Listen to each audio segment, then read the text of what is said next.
What's going on, everybody? Welcome back to another Patreon video. We're in the Discovery Dojo, and this is going to be potentially the final episode on Marcus Aurelius Meditations. I say potentially because who knows where it might end up. Big shout out to you. We're going to do a quick recap. So far, we've been diving deep into the oceans that is meditations, and we've just been observing all the beautiful pearls laying there on the ocean floor. This week will be our final expedition, and basically it's a free-for-all. We're going to be feasting at the buffet and going bonkers on some of the most juicy downloads of the whole book. Strap yourself in, I'm really excited to share it with you, and I have no idea where we're going to end up. Let's get into it. This is one of my favorites. Dig inside yourself. Inside there is a spring of goodness, ready to gush at any moment, if you keep digging. This reminds me, the other day I was at the back of my house, right? And I was digging. I was trying to get rid of some stuff. And, I penetrated the first layer of soil, and there was all these like bugs and all this, creepy looking shit. But I kept going. The soil just got more pure and more pure and more pure. When you first go in, it's like you reach the surface layer of your mind. But the call to action is to keep digging, knowing that eventually you'll penetrate this layer. Once you penetrate this layer, it just comes out naturally. It reminds me of an artesian well, in contrast to a regular well. Now, a regular well that brings up water, they have to pump it out once they've dug it, right? But an artesian well naturally brings water to the surface once you've tapped in, once you've gone deep enough. And that's what he's saying. Once you go deep enough, you've got your own artesian well there, and shit's just gonna spring out naturally. He's saying dig, and there's many methods that are proven to work, but I'm yet to find a method that requires no effort. The potentiality for the spring, for the well, is there, but you have to actually put in the effort of digging down. It's much like the concept of Buddha nature in Buddhism. The Buddha nature is the awakened nature that exists within all of us, and it's present there right now, but it's veiled or obscured by our delusion. Much like the artesian well exists under many layers of the earth. To realize the Buddha nature, you have to strip back these layers. You have to clear out the obscurations, clear out the delusion. Same thing with the artesian well, or what he's referring to here. You have to dig through all the layers so that the goodness, aka the water, springs forth naturally. Takeaway from this for me is this: that inside of us there is this pristine, pure nature, and most of the time, for a lot of us, it's hiding under many layers that we've acquired by just being exposed to the world. If we have the courage to do the work to strip back these layers, eventually we go deep enough to where now it's irreversible. We've tapped in and the water springs forth naturally, aka our own goodness. Shouts to you. Next one, this is juicy. Imagine you were now dead or had not lived before this moment. Now view the rest of your life as a bonus and live it as nature directs. Holy mother of destiny, that's all I can say. He's saying you're getting caught up, you're dwelling, you're ruminating, you're fucking, you're mentally faffing around. He's saying pause, hit the fucking pause button.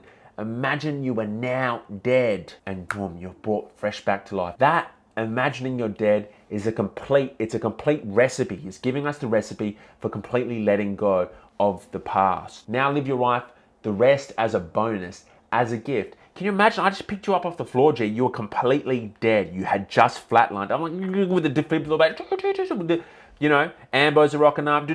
Can you imagine how fresh everything would seem? He's literally getting the saturation tab on Photoshop, and he's turning it the whole way up. He's getting the dial, and he's going, and everything's getting vivid again. How could you not live in accordance with your highest values? Just how much energy you would have. Up until this point, you're one of those people at the airport that's going away for like 1 week, and you've got 25 check-in bags to check in. And they're thinking, bruh, you're gone for 1 week. Why do you have 25 bags?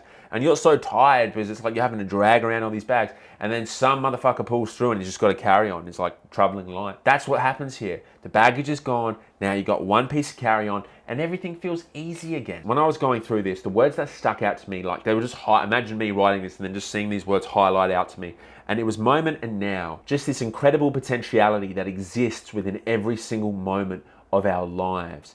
And I was reflecting on the Tibetan Book of Living and Dying, which is a commentary on the Tibetan Book of the Dead. They were talking about how each moment of our lives is filled to the brim with this potential for change if we realize it. It's in reference to these Bardo teachings in Tibetan Buddhism. Now, Bardo translates to interval, transition, or gap, and it's referring primarily to the bardo at the end of your life after you die. Now you're going through these bardos, but we're going to focus on the bardo right after you die, and it's called the bardo of Dharmata, or the bardo of clear light. Now in this transitional period, you've just died and your mind has like imploded in on itself, and the true nature of your mind is revealing itself. If you've had some form of realization in your life, you're able to recognize that, and it becomes a moment of liberation for you.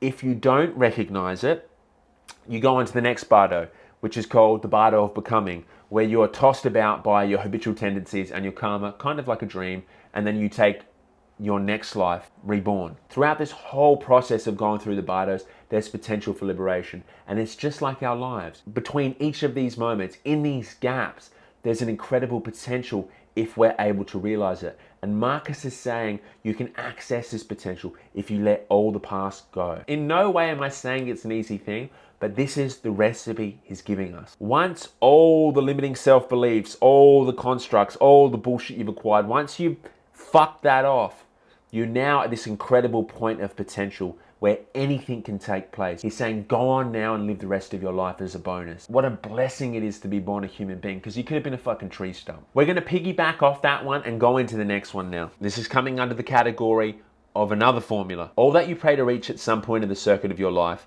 can be yours now if you are generous to yourself.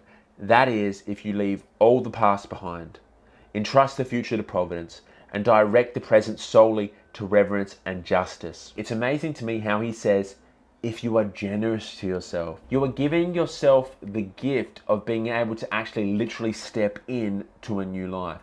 Can you imagine how fresh everything would feel? Things that you feel are the most mundane, can you imagine the kind of new life they would take on, the new dimension they would take on if your inner state changed? In no way I think he is making it seem like it's an easy thing to do, leave all the past behind, because it does take courage. It takes courage to shed the personal narrative. And when you shed that personal narrative, it's scary because you're like, who would I be without that narrative? Stepping into a complete unknown state. But he's saying, don't worry, a whole nother life will open up to you. Everything that you pray to reach, all your innermost desires of genuine well-being will be fulfilled if you have the courage to get beyond your own personal narrative. Entrust the future to providence. He's saying, yo, it's all coming about from a divine source, providential care of God.